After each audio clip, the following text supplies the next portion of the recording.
Since the year 1979, a young teenager known as Jadav Payang lived in the Majoli Island situated within the stream of the voluminous and fast-flowing Brahmaputra River, also known as the Lohit in Assam. This island was under the threat of rapid erosion.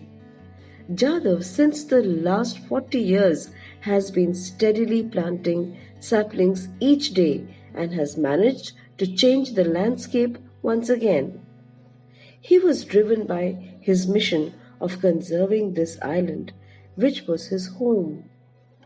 He did this single-handed, but with firm determination he continued with his silent crusade. He was supported by his family.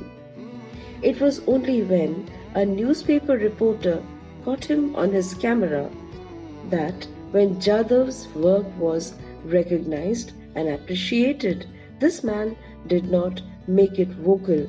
It was his mission to save the island. No news channel, no social media, no political attention was sought.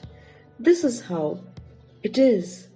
A silent, calm, steady, and determined person with a mission in life only looks at his goal and doesn't believe in drawing everybody's attention to his work. He did not bother about the obstacles. He did not look at the pains. He did not think of profits or gains. Selflessly, he continued with his mission and he succeeded. The Lord in the verse 38 of the second chapter now draws the attention of Arjun to the procedures. He states, having made pain and pleasure, gain and loss, conquest and defeat the same, engage yourself then in battle, such that you shall incur no sin. Keep your mind calm under all circumstances. This evenness of mind must be maintained not only before going to the battlefield but also during the course of life. In this way, you shall never incur sin. The Lord also tells Arjun to be calm and avoid excitement and work steadily, silently, and rigorously. Jadhav Payang has managed to maintain this calmness of mind. He worked silently with no excitement. The Lord told Arjun that those who are great workers have tremendous conviction and are ready to take up any challenge. The Lord then tells mankind through Arjun that every experience of the external world unsettles the mind, and many a times we lose our mental balance. But we must train our mind not to do so by increasing our capacity to keep the brain steady even when unsteady influences work on it. Keeping the mind calm and steady under all circumstances itself is yoga.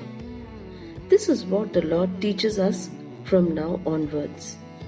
An animal, if teased or threatened, acts immediately, but after some time, this impulse dies. This is animal behavior.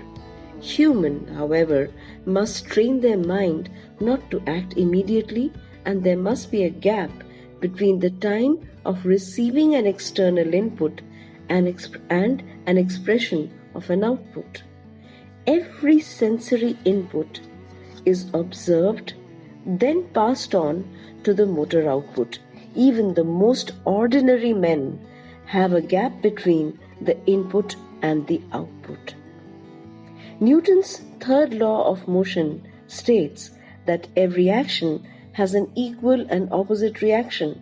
However, this is a law that applies only to mechanical areas and not in the case of human. The input-output equation in the case of human being cannot be predicted. Man is not bound by any such law. He is free. He can regulate his own reactions. This reinforces that we are not some creatures which act on external stimulus. We are a masterly force handling our own life. According to Lord, the human mind must attain a state known as sthita prajna, which means knowledge or wisdom that is steady. We can make the mind steady, the wisdom steady, by training it. All has to be done by the individual, and others can only help. But the actual work must be done by one's own self. Each one is blessed with a psychophysical energy right from the birth, and one must treat it as a capital and multiply it. If each one in the society cultivates this psychophysical energy and spends it for the good of all, the world would be a beautiful place to live. Thus, to work efficiently, one must be calm, silent, and be a steady worker. This makes us creative workers. This kind of a work culture will not only improve the work efficiency, but will also help in developing one's inner self. Modern neurology talks about thermostatic, which means human body maintains of a thermal equilibrium. Change in the outside temperature does not affect the body temperature. It will always be constant. We know of several animals and reptiles that are cold-blooded and they hibernate during winters because they cannot maintain the thermal equilibrium of their body.